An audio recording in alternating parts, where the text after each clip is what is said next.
what time it is.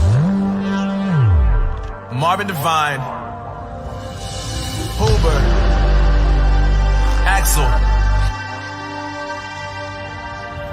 and you know how we do.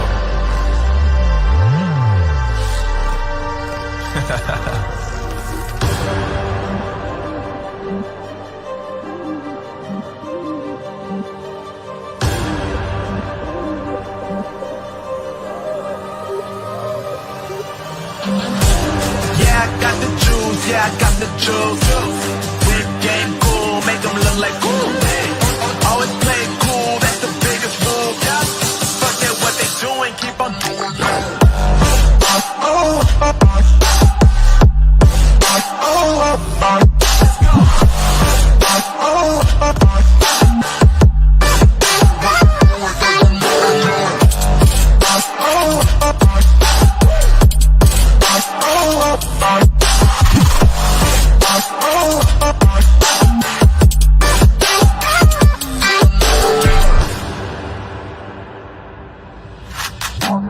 I've been making loot since like 22.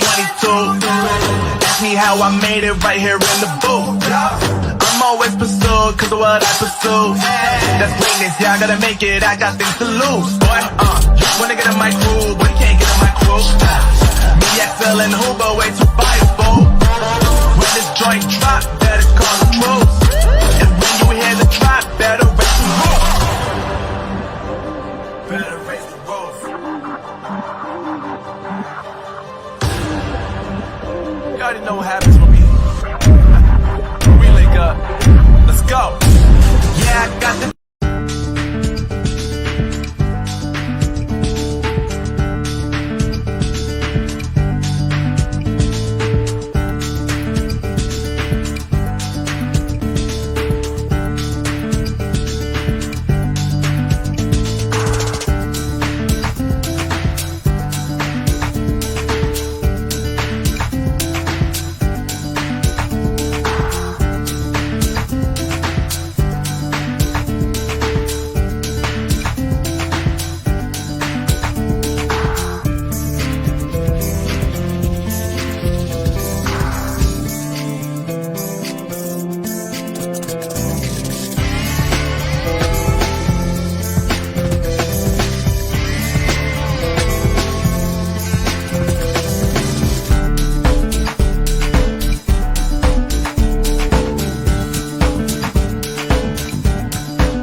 Hello, everybody. Welcome.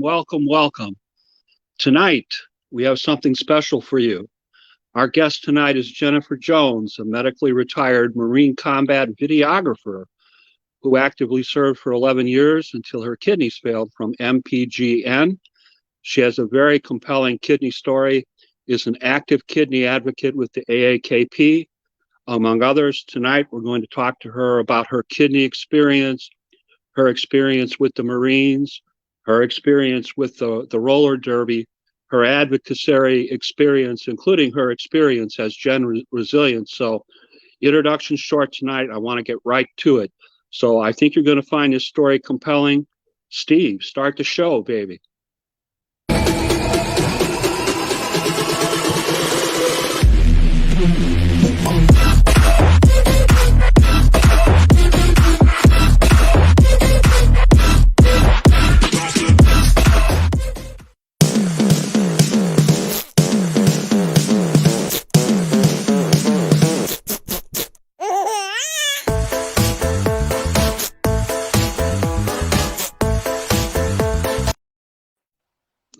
Jen, how are you? I'm doing well, Jim. How are you? What an entrance. Oh my gosh. No. That's all you. Nice. All you. So let's get right into it. Tell us a little bit about your childhood, your family, where you grew up, your background kind of stuff. Well, I was born and raised in a small town called Waynesboro in Georgia. I it was my mom and I against the world, you know. I'm an only child. She took good care of me. Uh, I know many people who know me wouldn't believe it, but I actually was painfully shy when I was a kid. I kind of I had friends and everything, but I was pretty quiet, and I was a bookworm. I loved to read, and I like to just hang out with my little cousin, outside. I was one of those kids that we were outside until the lights came on and our parents were like, "Get inside." Yeah. Yeah.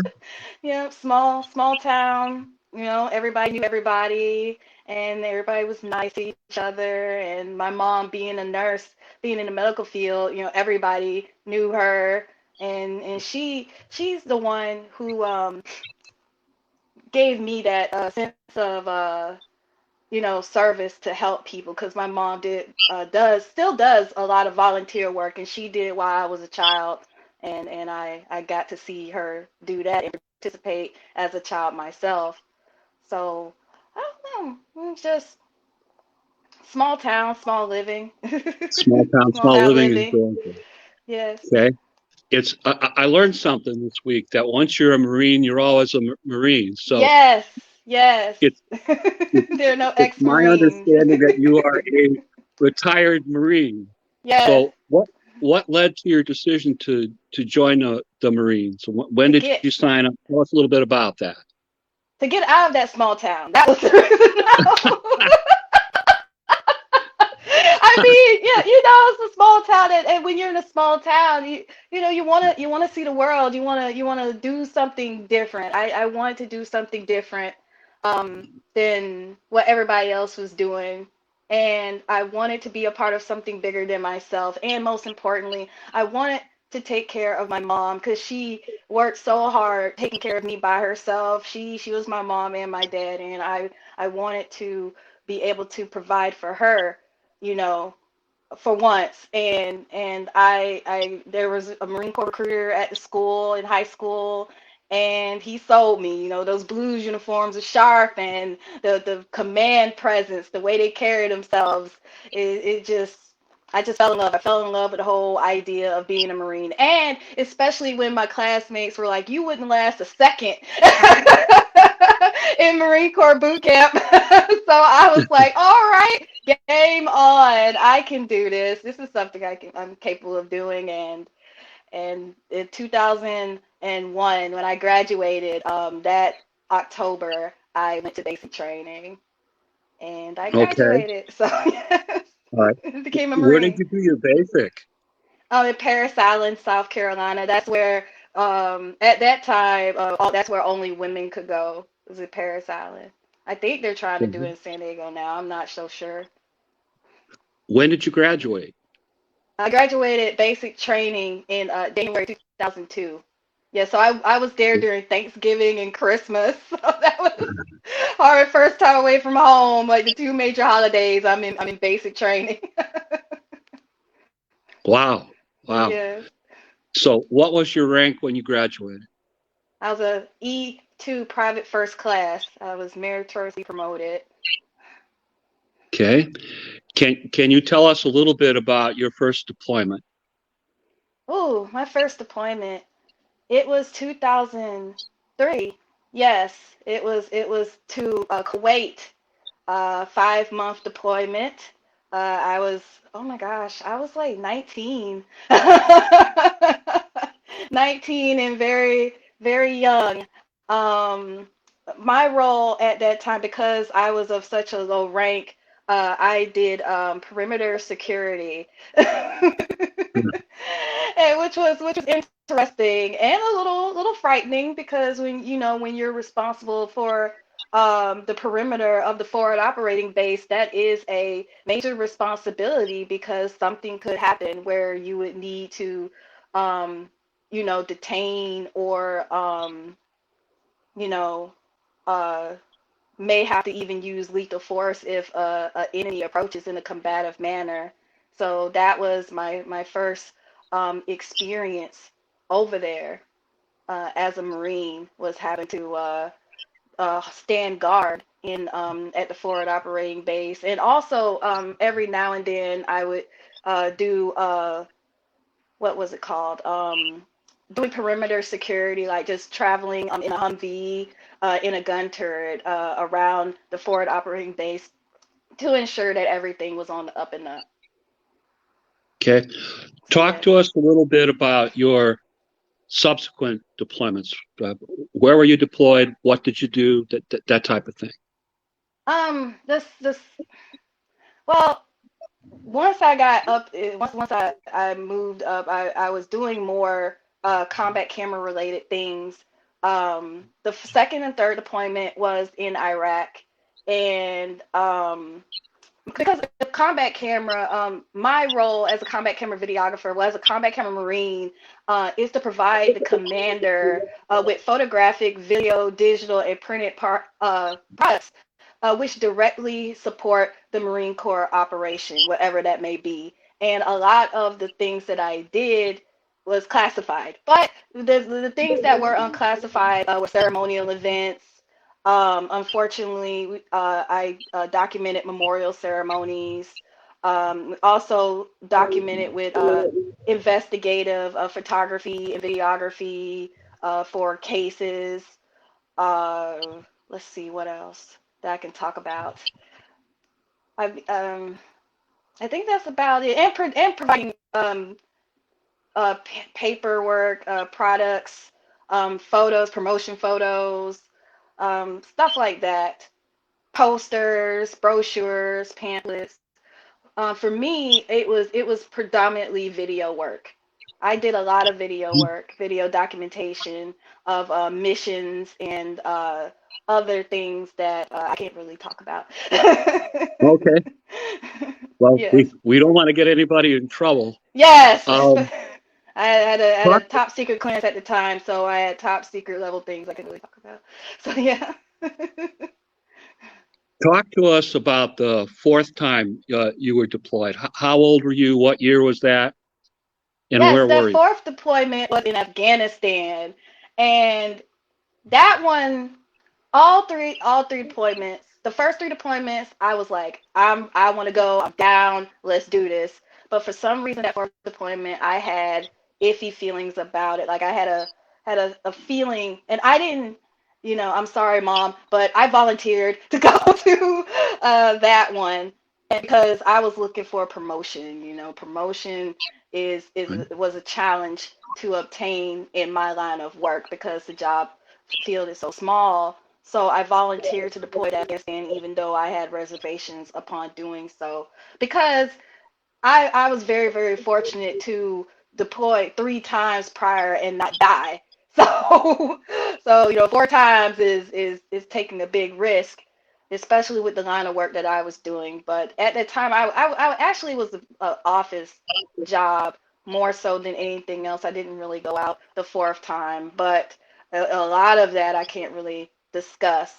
Um, Mhm. but it was supposed to be a 8 month long deployment, but unfortunately it was cut short. Do you want me to go into what happened Well, with in it? a minute. Yes. Give Uncle Jim one chance. Yes. I understand that this was 2011 and you were approximately 27 years old at that time. Yes, yes. It was 2011. I was 27. I was already a career Marine. Like that was 30 years What that year was were you? ago. Okay. So I had no desire to get out at the time. Yes. Okay.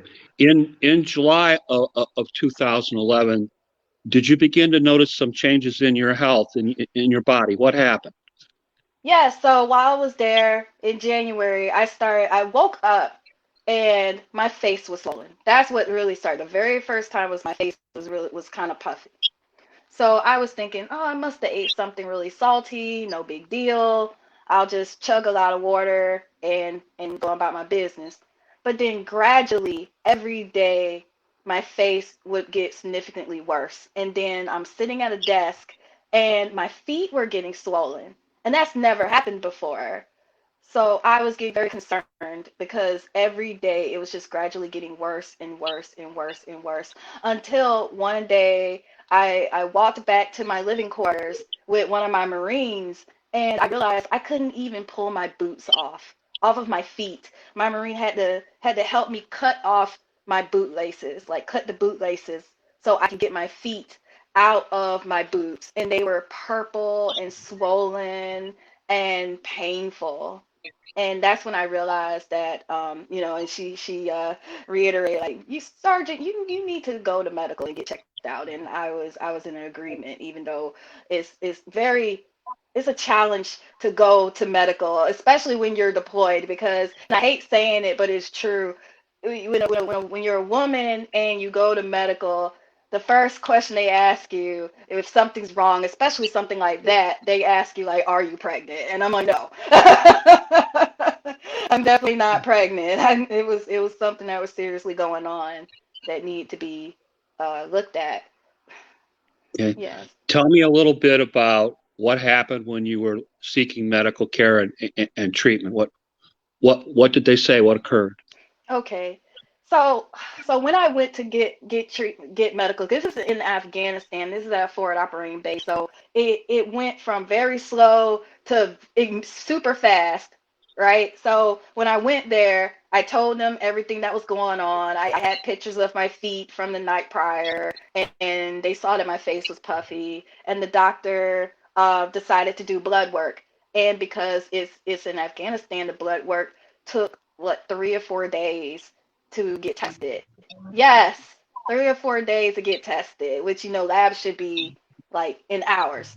So I had 4 more days of hobbling, with swollen feet and not sure what's going on. And um so when I finally got the call to come back to medical, they told me that I was diagnosed with nephrotic syndrome. So I was just, what is nephrotic syndrome? I have no idea what that is. And they told me that my kidneys suffered some significant damage, but they're not sure what caused it. And because of how severe the damage was, I needed to be medically evacuated to Longstuhl, Germany immediately. So like Okay. overnight. Yes. Ouch. So Yes. Like they explain that. Explain the path that you took to our audience, because it didn't just end in Germany, right? I mean, you kept moving. Yes. Tell people what happened. Okay, so that night I was sent to Germany. I was there for 2 weeks getting all sorts of evaluations. All if you're a kidney patient, you know what I'm talking about. I went through the gauntlet of tests to confirm that I had nephrotic syndrome. By then the swelling was just terrible. I was definitely much larger than I was regularly. And then when they finally confirmed that I had nephrotic syndrome, they told me that there was no way that I was going to be able to return back to Afghanistan to my Marines. I would have to return to the States to be treated as an inpatient at Walter Reed in Bethesda, Maryland. So, of course, I was highly upset about that, because the last thing you want to do is leave your fellow Marines forward deployed and you go back to the States. So that was a hard pill for me to swallow. But, of course, I had to go. I had no choice, and I was sent back after 2 weeks to Walter Reed. At the time, it was still this Bethesda Naval Hospital, but they were doing a transition, so I had to deal with a lot of that at the time. But I was admitted to the Wounded Warrior Regiment while I was at Walter Reed, and I was in the hospital for a while, but then I was sent to stay in their barracks that is on their base. And every day I would have medical appointments. I would just everything that you could imagine, every test you could imagine, I went through it twice because they had difficulty trying to pinpoint what caused the kidney damage. At first, they believed it was lupus, and then when they realized that it couldn't be lupus, they weren't really sure what it could be for a little over 2 months. It was almost 3 months that I was there, but they couldn't figure out what was going on. And by that time, they had me on 13 different medications, and I still had no idea what was going on. and and Okay.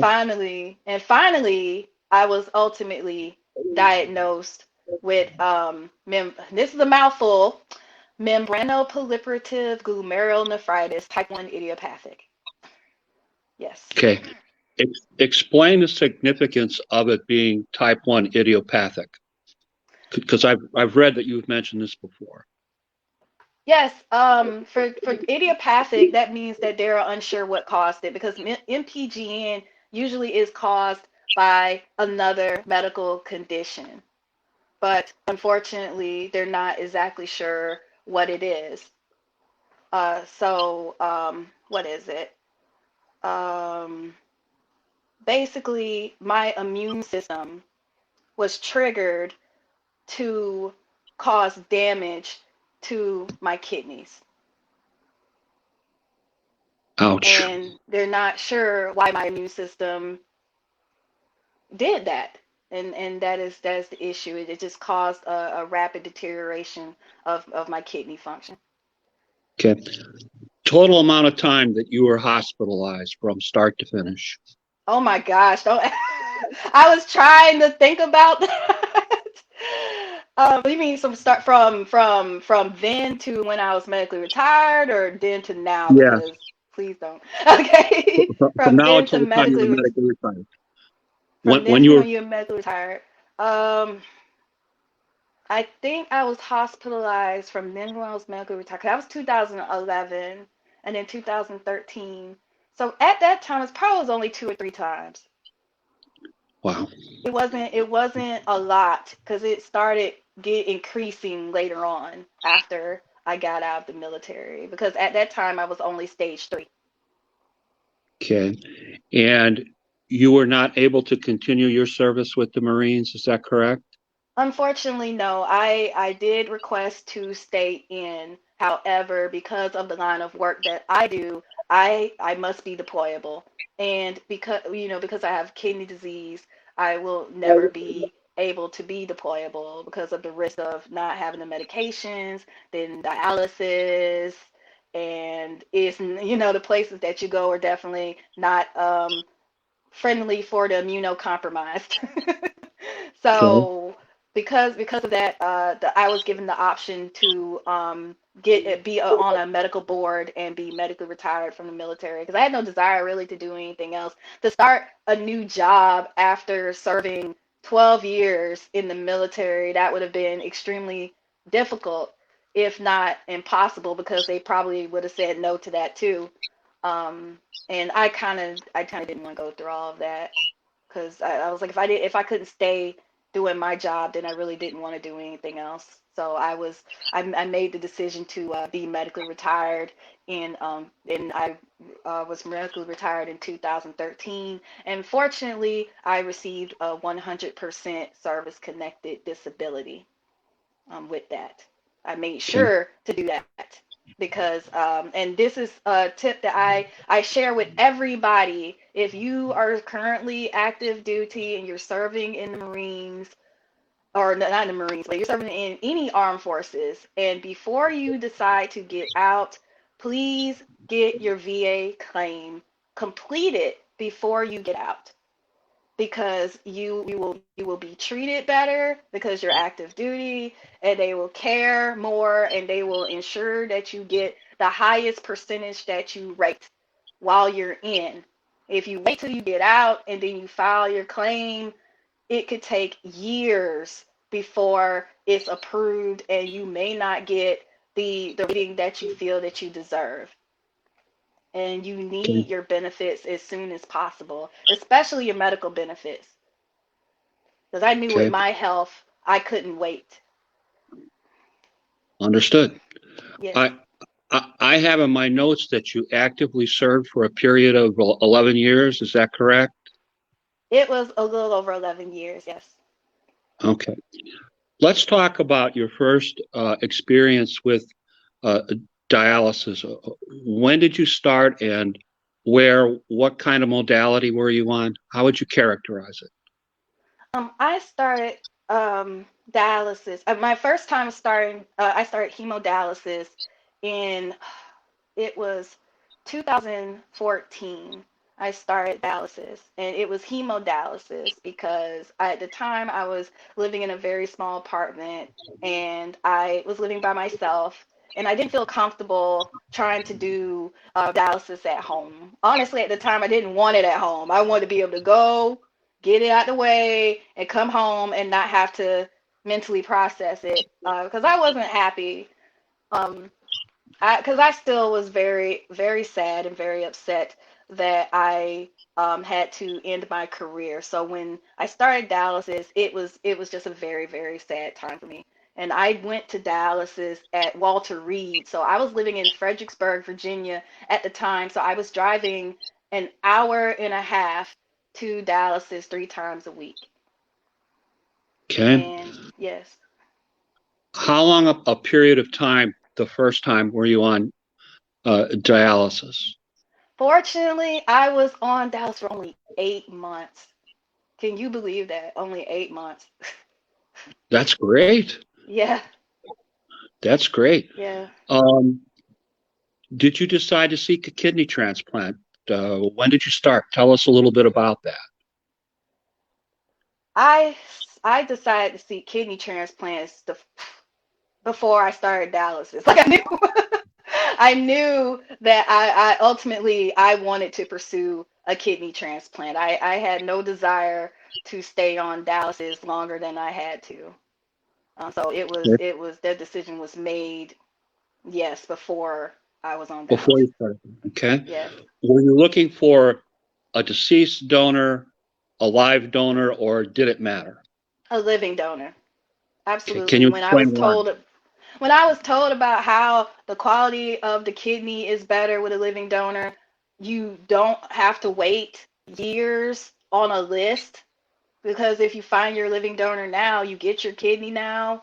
And with my the disease that I'm diagnosed with, MPGN, it can enter the transplanted kidney and it can cause damage to the transplanted kidney. So I didn't want to take a risk of getting a deceased donor kidney that might be of a lower quality, and then I could lose the kidney sooner than I would a living donor kidney with the risk of that disease. So that was the reasons why I pursued a living donor. Okay. Please describe the steps that you went through to try and find a living donor.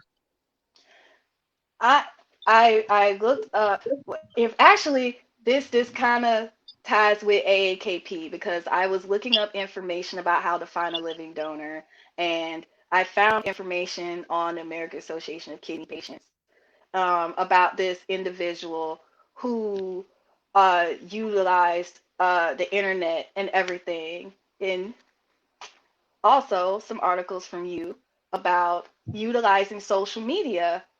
And I just decided, you know what?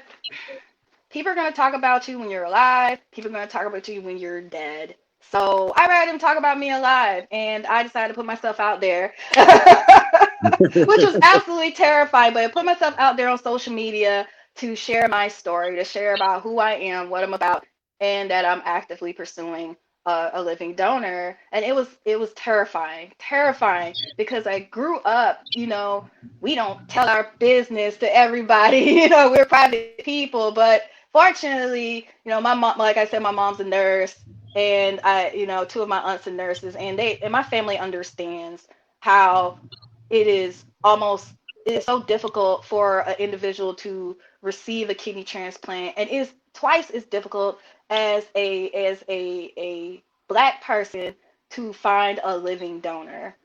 So, or to receive a kidney transplant for that matter. So, yes, I took it upon myself to share who I am, what I'm about, and my need for a kidney. And I did that primarily on Instagram. That's where I found the most cohesion, and more people were more, they resonated a lot on that platform with me. And it just grew. It grew. And let me see. On my birthday, it was 2014, and it was on my birthday, which is August 7th. I put it Oh, out really? there. I put this whole like speech out there, and I did it for this one too. But I put this whole speech out there, and I said, don't wish me a happy birthday if you care about me, if you want me to live a good life, just do this one thing and share this post. And I wrote from my heart. I just put out who I am. I need a kidney. Please consider it. Here's my living donor coordinator's information. And I put it out there to the world, and it was shared like over 500 times. And it was just amazing. Like, so many people shared it. Then people shared it on their page, and it just became this big thing. And it was just amazing. Like, my living donor coordinator called me and said, "Stop sharing it. Too many people are calling in." Nice problems So to have. that was yes, it was very exciting. It was very, very exciting. I was very, very grateful for that. And Okay. because of that, yes. No, go ahead. Go ahead. I'm sorry. Oh, so because of Because of that, that, I had over 20, I think it was 21, 22 people, I believe, that got tested for me. And two were matches. And so excellent. I received my kidney from my match, which the great story about my donor. My donor is the sister of a roller derby skater who is in my league. That's the connection. So, her sister knows me, and she's seen me officiate roller derby, and she heard my story, she saw my story, and she just felt inclined to get tested. And it's not like we really, really even knew each other. We didn't know each other. And the fact that she decided to donate is just amazing. And what are the odds that she would be a perfect match for me? Wow. So. What's this donor's name? Her name is Samantha, but I don't. The thing about I love her because I would put her picture everywhere. I wanted to just do all these things and everything, but she's a very private person as well, Okay. and she told me from the beginning that she did not do this for recognition. She did not do this for accolades. She didn't want to take away from anything. She just wanted to donate to me. And then, so I try to respect her privacy and not Okay. really go into detail about her. You know. Tell us when and where you were transplanted. What was the date? Where did they do it? Oh, yes. Well, it was at Walter Reed. Everything is done at Walter Reed, but I received my kidney transplant April 2nd, 2015. And it was Excellent. a 7-hour surgery because she had a Oh, super wow. kidneys. She had super kidneys, Yeah. like, so they were a little bit. It was a little bit big for me, so they had to try to make it fit. But everything went well. Everything worked immediately. I was urinating, yay! I didn't have to stay on dialysis. Everything just was perfect. Everything went well. Healing Great. recovery took a while, but Mhm. I'm just grateful there was no complications with the kidney. Kidney was working perfectly out the gate. So I'm just so grateful for her, and she was great. She was fine. She came through, recovered, and I was just so, oh my gosh, I cried when I woke up from that surgery. I cried because I was just so grateful that here's my chance, another chance at a good life away from the dialysis machine, and I would be able to do things that I want to do without having to navigate my entire life around dialysis. So I was just so grateful for that. Excellent. Excellent. Tell us about the roller derby thing in Fredericksburg, Virginia. How did you get involved with the roller derby? All right, roller derby was something that I've always wanted to try, and I discovered Fredericksburg roller derby while I was in Afghanistan. Actually, you just on off time, you get to get online and look through things, and I was just thinking about, what, when I get back, I'm gonna try out roller derby while I'm still there, and while I'm still in Virginia. And I looked up the league, and I had reached out to them about skating before I found out about everything. And And they were like, yeah, when you get back, we'll talk to you and everything. But then everything happened with my kidney.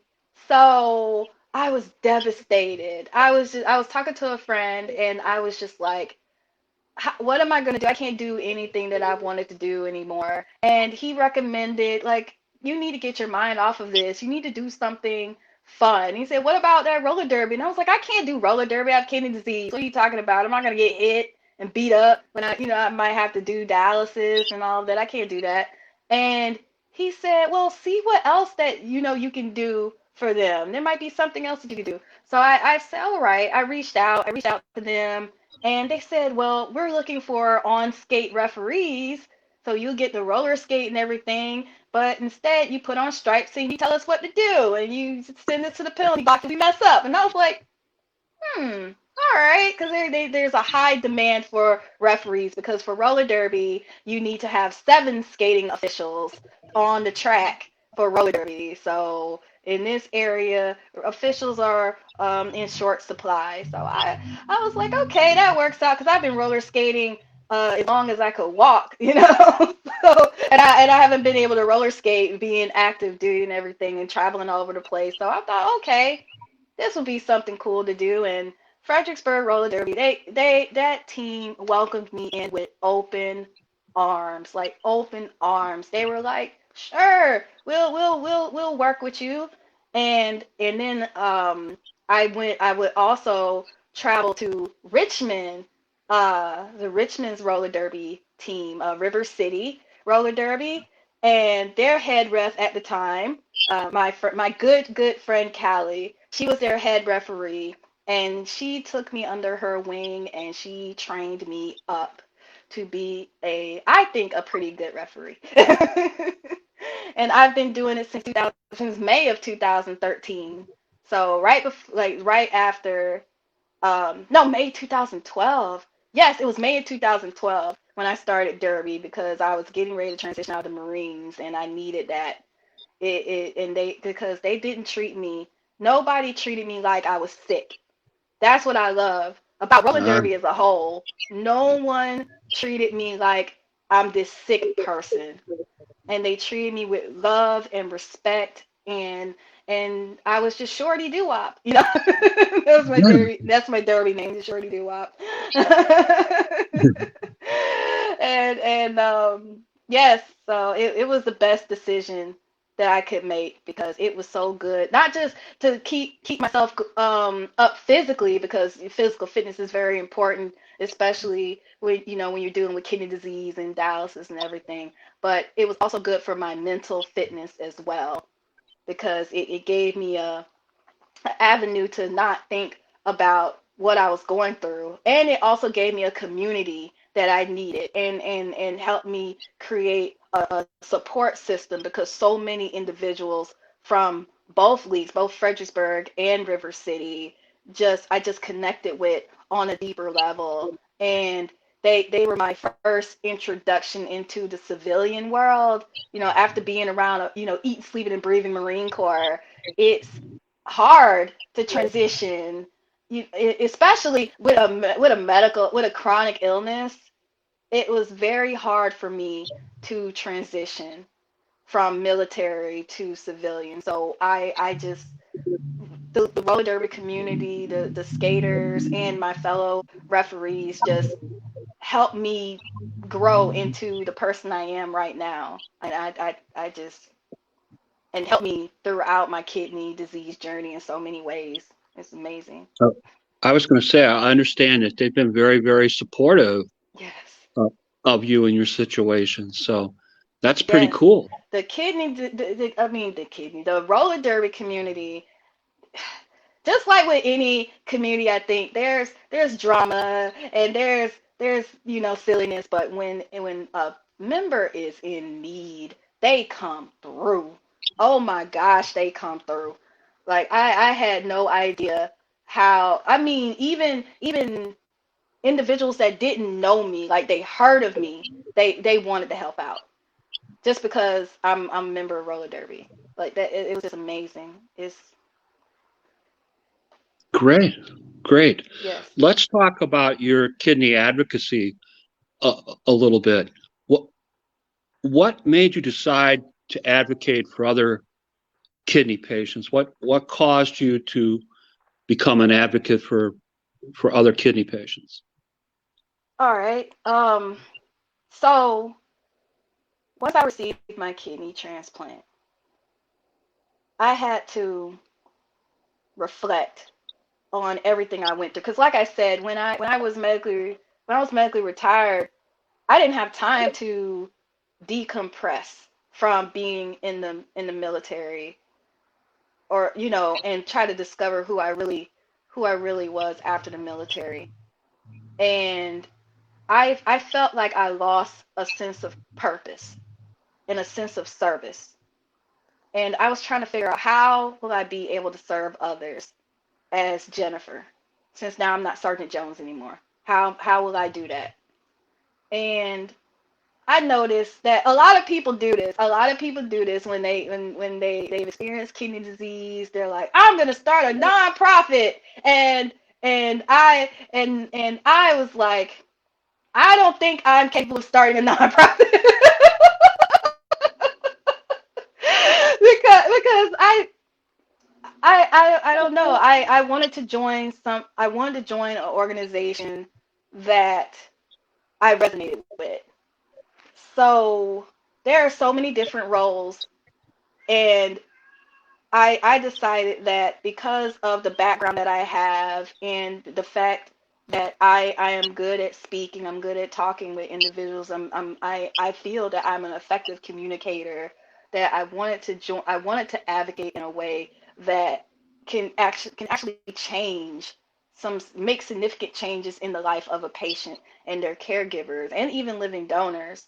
Like I wanted to, you know, be a part of implementing laws and providing resources, and giving us access to what we need, or to advance, um, or to help, push for advancements in technology, because I'm still floored that the dialysis machine hasn't changed in, what, 60 years, right?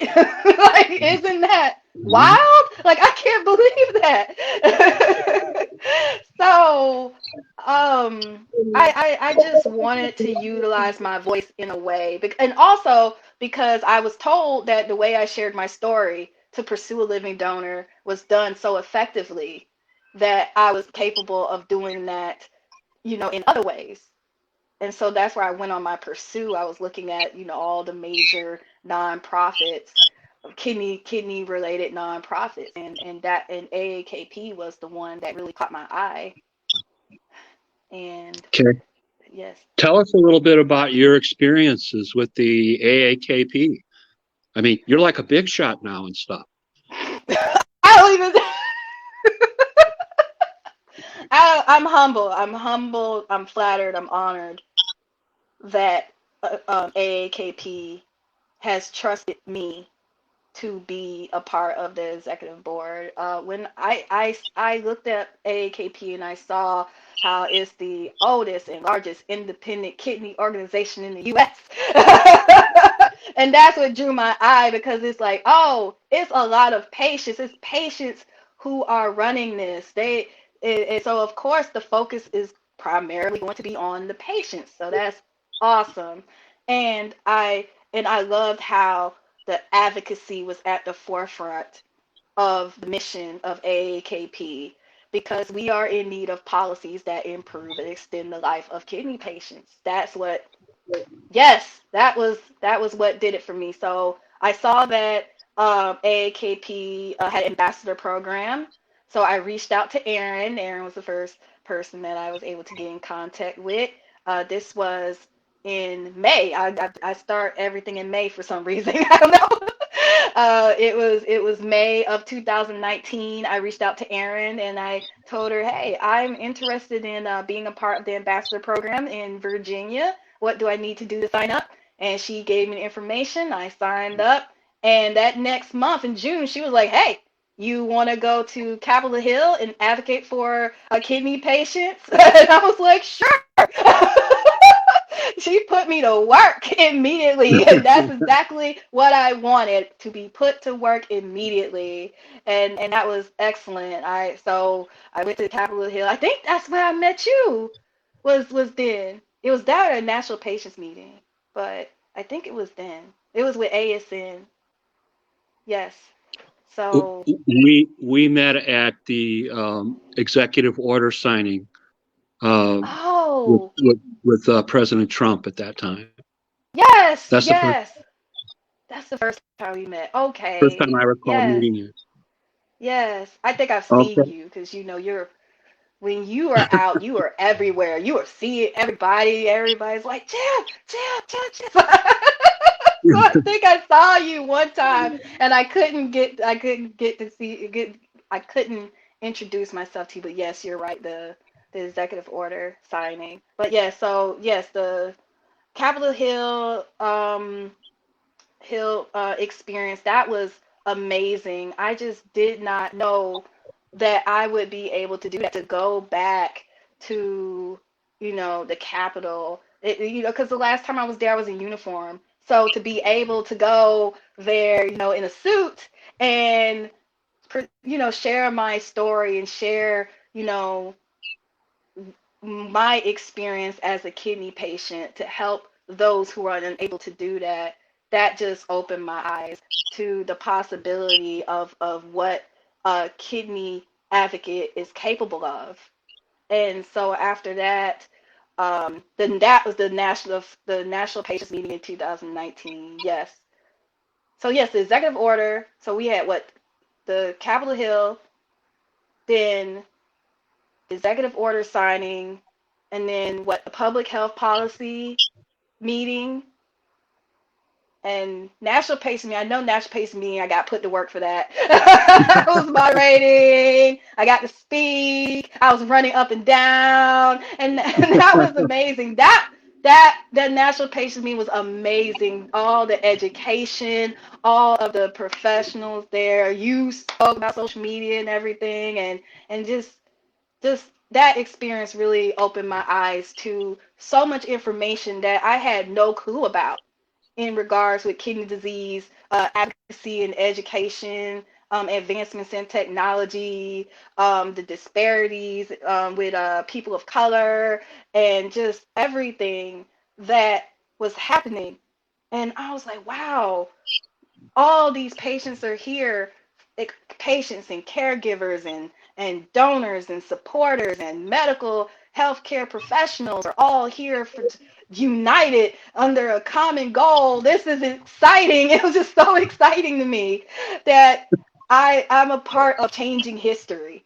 And that's what I really feel that AAKP is. There are so many different roles when it comes to being a kidney disease advocate or having a role. There's the ground side, because I use military, like, you know sayings about things, but there's a ground side, where people directly interact with patients, checking up on them in dialysis clinics and seeing how they're doing, or checking on patients that are inpatient, everything like that. And then there are the behind the scenes, or the ones that are command and control. And that's what I kind of feel that AAKP is like command and control level, because they are the ones we are the ones who are going to our elected officials. We are the ones who are deeply focused in talking to, focusing on the legislative side of things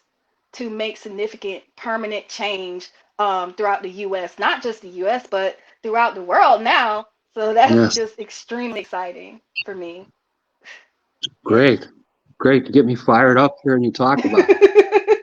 Um, let's talk a little bit about Gen Resilient, and you being a resilient consultant. Tell us a little bit about that.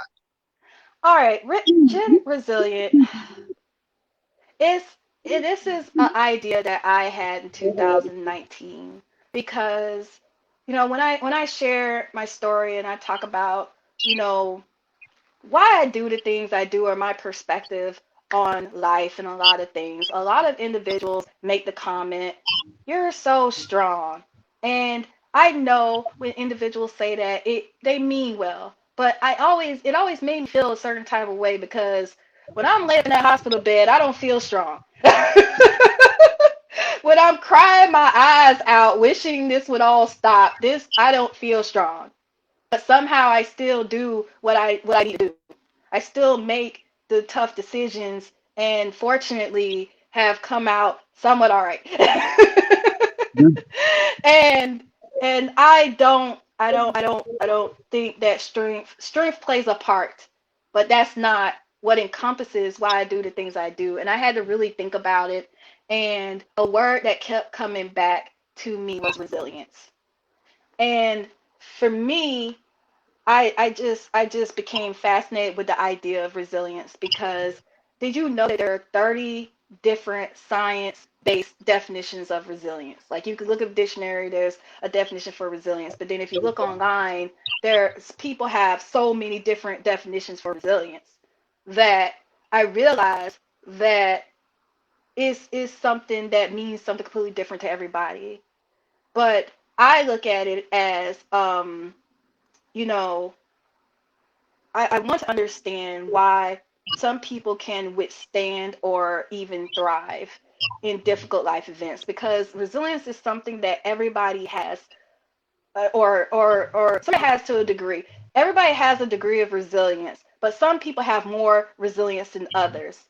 And the good thing about that is that even if someone didn't grow up with a large amount of resilience, being able to overcome, difficult obstacles and adapt to challenging situations and circumstances in a timely fashion, they can learn how to do it. They can be taught how to do it. And when I discovered that, I wanted to teach people how to be resilient and to be mindful because the one thing that it was very difficult for me to do, and it's still a challenge, is to be in the present moment. Because especially with someone with chronic illness, you're either focused on the past, before the chronic illness, or you're fearful about the future. Am I going to die? Am I going to end up in the hospital? What's going to happen to me? What's going to happen to my family? This and the third. So being in the present moment, especially someone with a chronic illness, is so important because the time that we have now is so precious and so valuable. And once I started practicing mindfulness, I knew that that was something that I wanted to instill in other people because I know a lot of individuals don't really know how to live in the present moment. And that's connected by resilience because if you can't be in the present moment and you can't focus on your life situations effectively, how are you going to navigate the challenges and the obstacles that come your way? You're going to crumble and fall. Last year proved it for a lot of people that they are unable to handle curveballs. Last year was a good test for all of us. But before that, when I realized that I want to teach resilience, I looked up like is there classes, is there certifications for that? And fortunately, there is a couple of certifications to be a resilience practitioner. And so I went through the accredited certification. I graduated, and I am a certified resilience practitioner. And I do go by as a resilience consultant, where I help individuals maintain and develop a resilient lifestyle and mindset through personal development, well-being, and mindfulness. I was hosting workshops, but unfortunately, because of my recent health situations, I had to put that on pause. But next month, I should be starting up workshops again. And the More goal IG is, sessions? excuse me? More IG sessions? More Yes. IG sessions? Yes, You can there's going say to it, be, Jim. It's all right. oh, yes, I'm going to have IG live sessions. I do have a YouTube channel as well. And the goal is to have courses through Zoom courses where, have everybody, talk about building a resilience plan, which is a plan to make sure that you have a collection of the tools and resources that you need to overcome challenges that are happening now and in the future. And then the goal is once everything's lifted is to have in-person workshops and hopefully retreats. I want to have resilience retreats. That is the main goal. I want to have a resilience retreat specifically for kidney patients and then one for everybody else. That's the goal. Okay. I have to ask you about this, Jen. I understand recently that your resilience has been tested. Can you tell us a little bit about that? Yes. I was able to put what I've learned to good use. So last year, during all of this, during the pandemic, my kidney function started to decline. It was declining pretty fast, starting around May timeframe. My hemoglobin levels were very, very low. I was severely anemic, and they weren't sure. My nephrologist wasn't sure why. Um, so I had to go to the hospital and receive a blood transfusion. I was very adamant against that for a while. I fought it for a while because, of course, if you get a blood transfusion, it makes it more challenging for you to pursue a kidney transplant in the future. But my hemoglobin levels hit a 5. And for those who do not know, for a woman, a healthy hemoglobin level is like a 12. So 5 is dangerous, and they told me that they didn't know why I haven't passed out yet. But of course, when you gradually start to feel sick, you don't really know because it's a slow decline, and I just knew that I was tired, I was sluggish, I was having brain fog, my memory wasn't that great, and I knew something was off.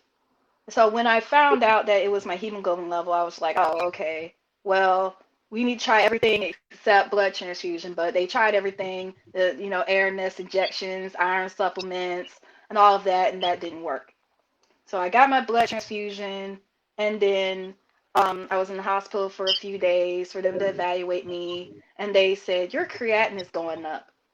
We need to adjust your medications. I'm like, okay. So they increased my anti-rejection medications.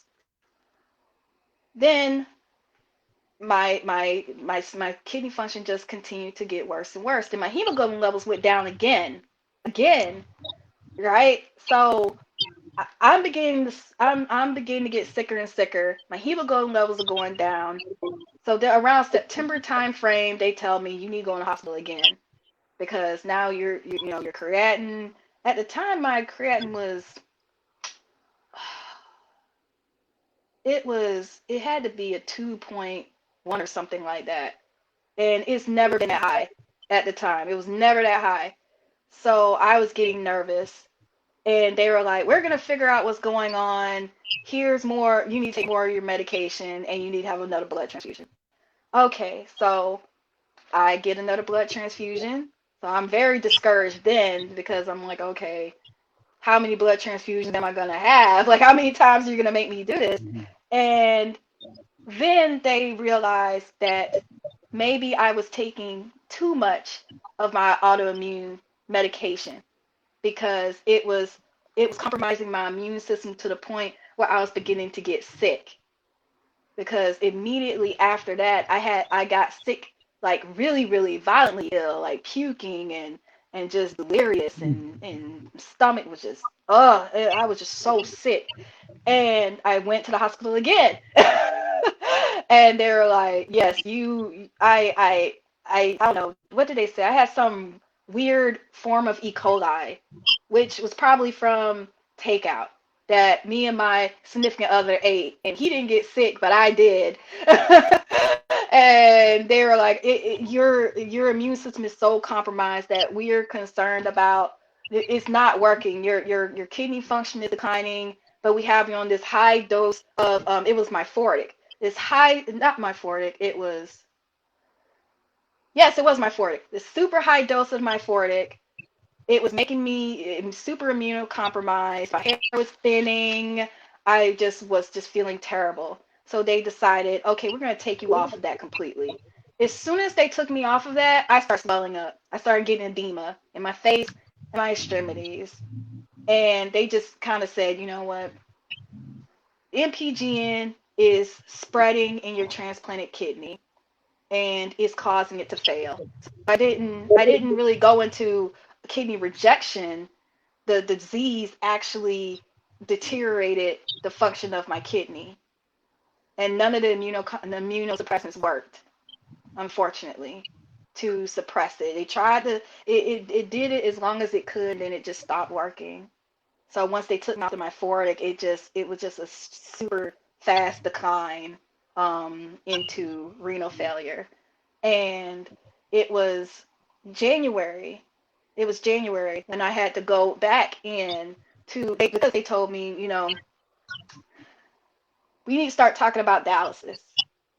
And I was devastated because I was hoping that I would be able to get a transplant before starting dialysis, but my kidney function declined so quickly that they said, well, we need to figure something out now. So I had already decided prior to this that I was going to do peritoneal dialysis.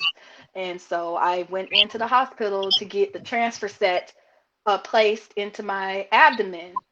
And that evening, because my blood pressure was sky high, because it took a while for them to even allow me to go under because my blood pressure was so high. I was so swollen. Oh my gosh, by then. That's why you didn't see me online, because I was so swollen, and just feeling so bad. My body hurt so much. And it was just like before. I was like, I know I'm gonna have to start dialysis. I just know it's gonna come. And that night, they told me, we think it's best that we start you on dialysis tomorrow. And I was not ready. I was not ready for that. So they said, so tomorrow we're gonna put a chest catheter in, a Hickman catheter in your chest, and you're gonna start hemodialysis there. So that Thursday, I got a transfer set in my abdomen. And then that Friday, I received a Hickman catheter and started dialysis. That was, next to my transplant surgery, that was the most painful experience that I've had during this journey. It was so painful, and it was hard because I was by myself, because thanks to COVID, I couldn't have anybody there at all. And it was so hard because Walter Reed is a teaching hospital, so they have students there.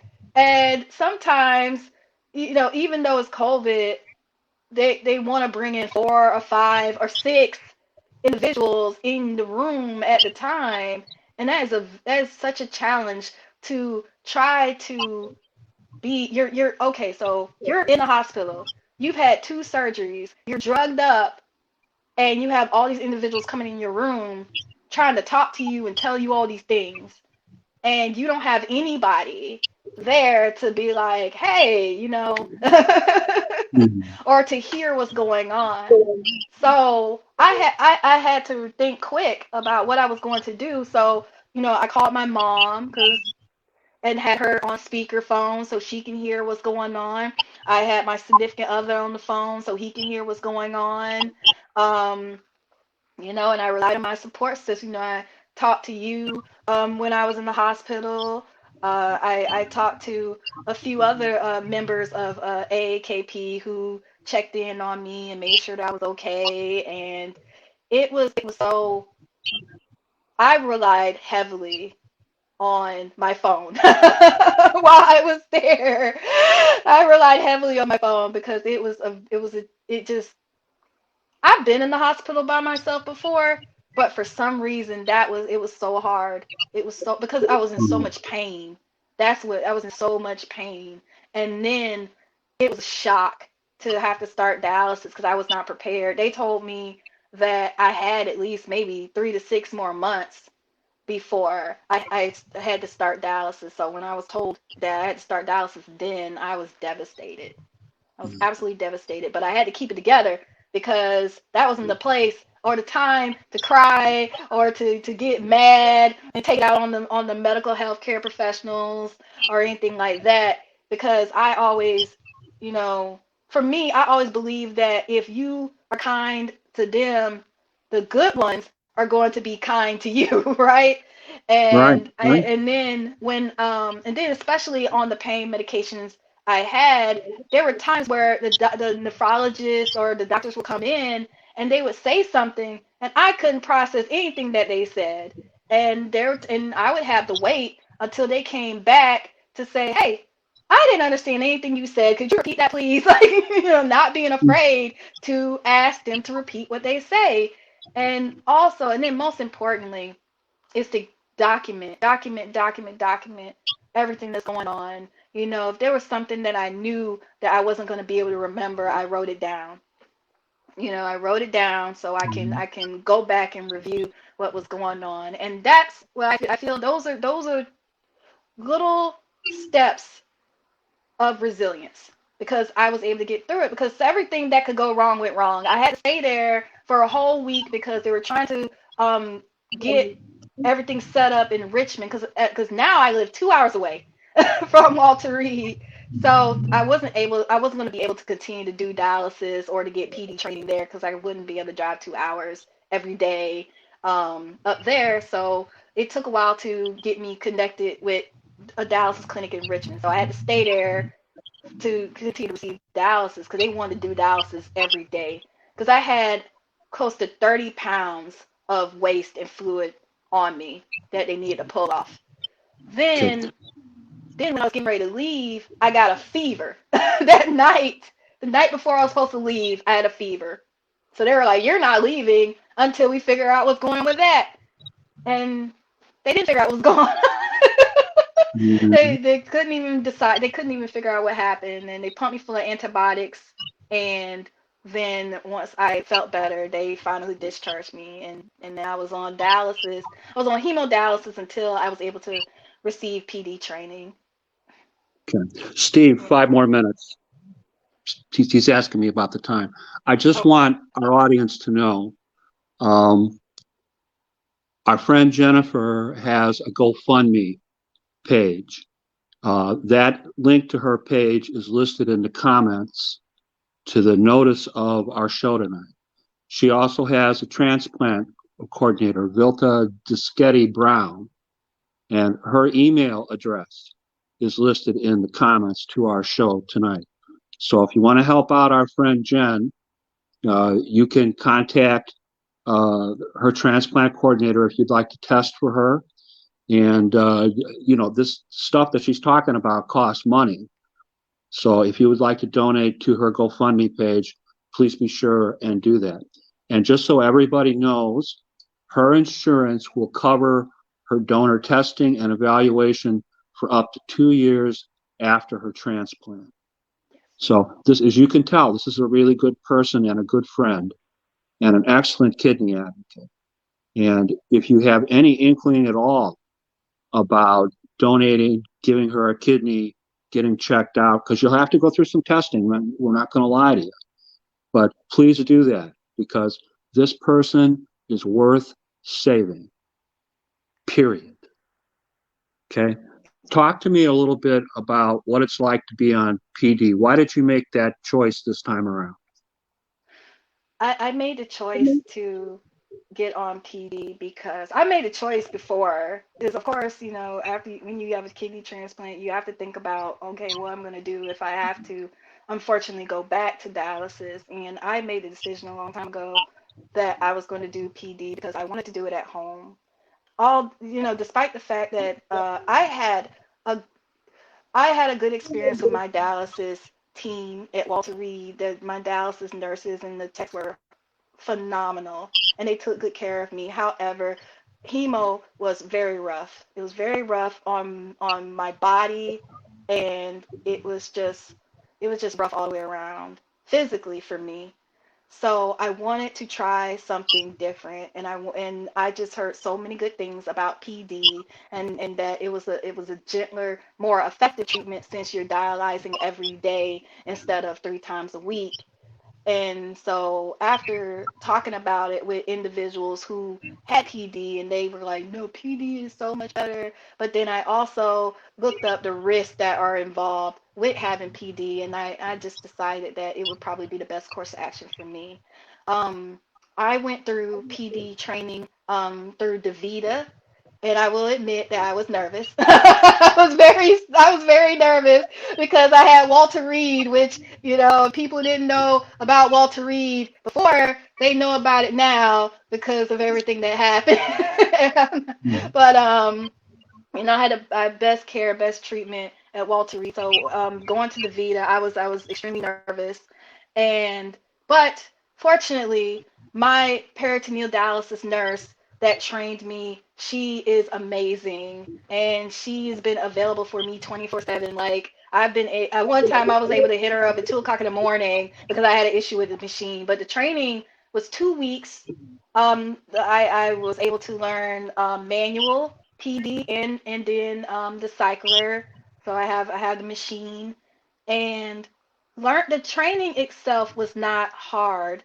But what has been hard, I guess, is adjusting to how it feels because it's an indescribable feeling to feel the fluid in your peritoneal cavity in your abdomen because I'm not a big person, so I can't get like a normal size dose, so I have to be on the machine for 9 hours.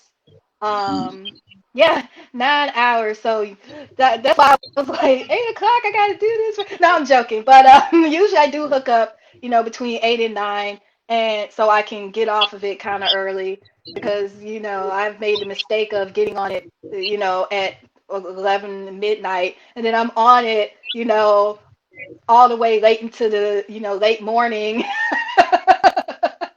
sitting in my Mhm. bedroom like, okay. I think the most difficult thing has been though is the drain pain because the fluid, it fills you with the fluid, and then you have to drain it all out.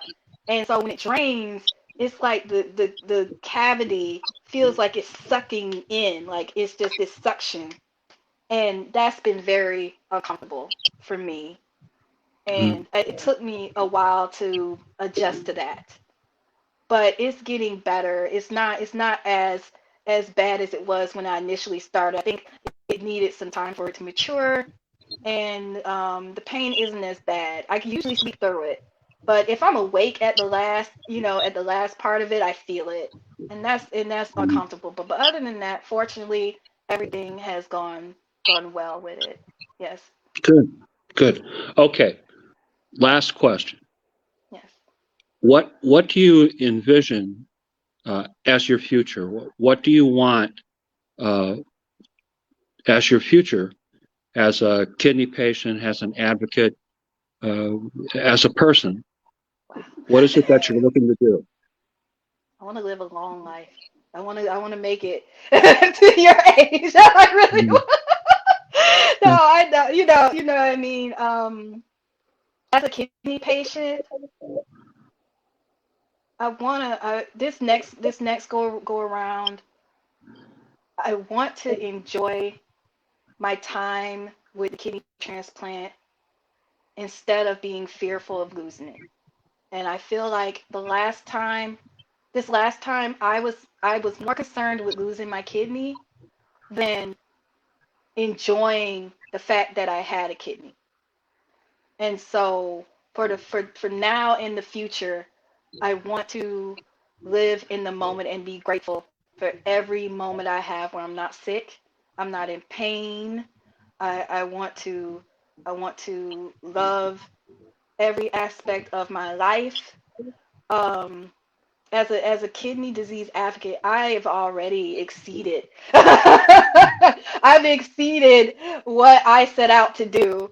I just wanted to use my voice in a meaningful way and to be able to help shape the the path of AAKP is a great honor, and to be able to lead with individuals like you and Richard and Paul and Ed and just it's just and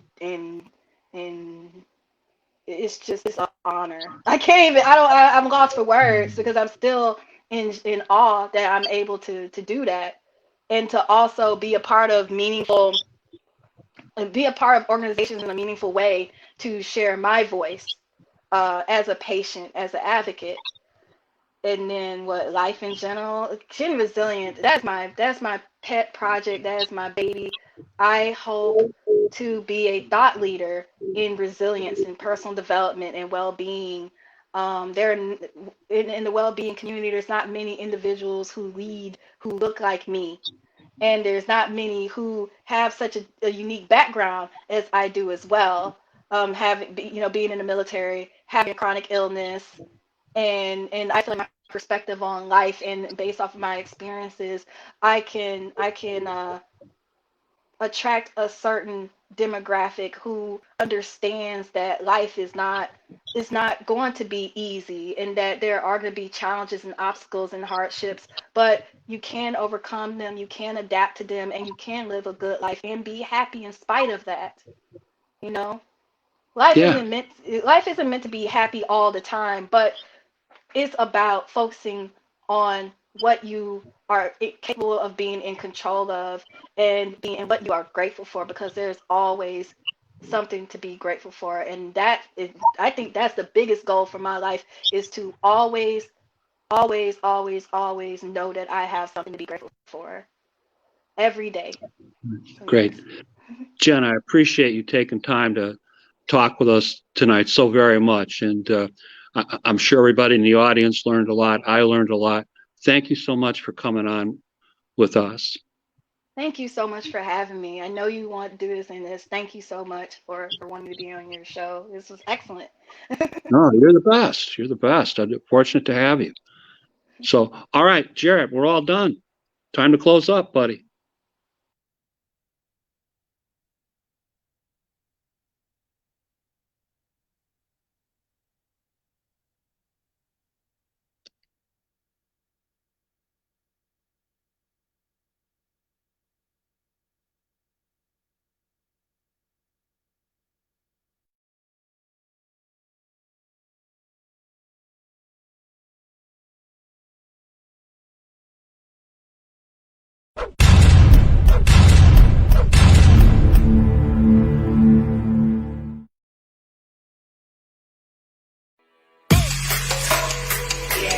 All these brothers, my guys, know that they fly, know that they ride or die. I keep boys by my side, CJ Ike, never gotta roll with ice. Cold, these brothers, my guys, know that they fly, know that they ride or die. I keep boys by my side, CJ Ike, never gotta roll with ice. Ride or die, ride or die, ride or die, ride or die, ride or die, ride or die, ride or die.